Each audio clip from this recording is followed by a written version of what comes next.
बहनों का ज्यादा हाथ रहता है बनिस्बत मर्दों के, इसलिए कि मर्दों को तो कुछ भी मालूम नहीं होता है कि किसको क्या देना है क्या लेना है। ये जो रस्म रिवाज का जो बढ़ावा है ये ज्यादातर हमारी माँ बहनों ही की तरफ से होता है। काश कि हमारी माँ बहनें समझ जाए और अपने नाक को थोड़ा छोटा कर लें, क्योंकि हमारी माँ बहनों का नाक बहुत बड़ा है। अब इनकी नाक की बड़ाई का ये आलम है कि जहां मैयत होती है, अगर किसी सगे गनैत के यहाँ ये जाती हैं फातिहा पढ़ने के लिए, तो चाय की कील्टी लेकर के जाती है। अब देखो,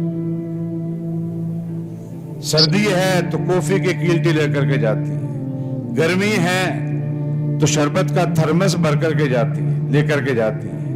लगता है कि हर जगह इनका नाक कट जाता है। कुछ समझ में नहीं आता है हमारी माँ बहनों कि ये रस्म और रिवाज ना जाने क्यों ये बढ़ावा देती हैं। हालांकि उनके ऊपर कोई बोझ नहीं है, बोझ है उनके कमाने वाले पर, बोझ है उनके बेटों पर, बोझ है उनके ससुर पर, बोझ है उनके घर वालों पर, लेकिन इसका वो बिल्कुल ख्याल नहीं करती हैं।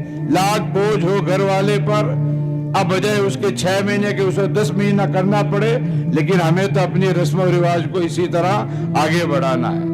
तो ज्यादा फोकस उलमा किराम से भी मेरी गुजारिश है और हमारी नागौरी कौमी जमात कुमारी के मेंबरान से भी गुजारिश है कि फोकस ज्यादा मर्दों से ज्यादा औरतों पर करे। मतलब अगर हमारी माँ बहनें इन बातों को समझ जाए तो मैं समझता हूं कि कल ये सब रस्में खत्म हो जाए।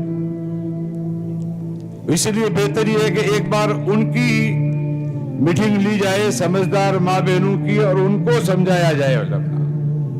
अब अगर वो एग्री हो जाए, तैयार हो जाए, तो इंशाअल्लाह ताला बहुत जल्द जो बेजा रस्में हमारे यहाँ पर हैं, जो हमारे लिए खर्च का बोझ बनती हैं, वो बासानी खत्म हो सकती हैं। मैं सभी भाइयों को और इन दोनों के वालिदैन को, इनके रिश्तेदारों को और नागौरी कौमी जमात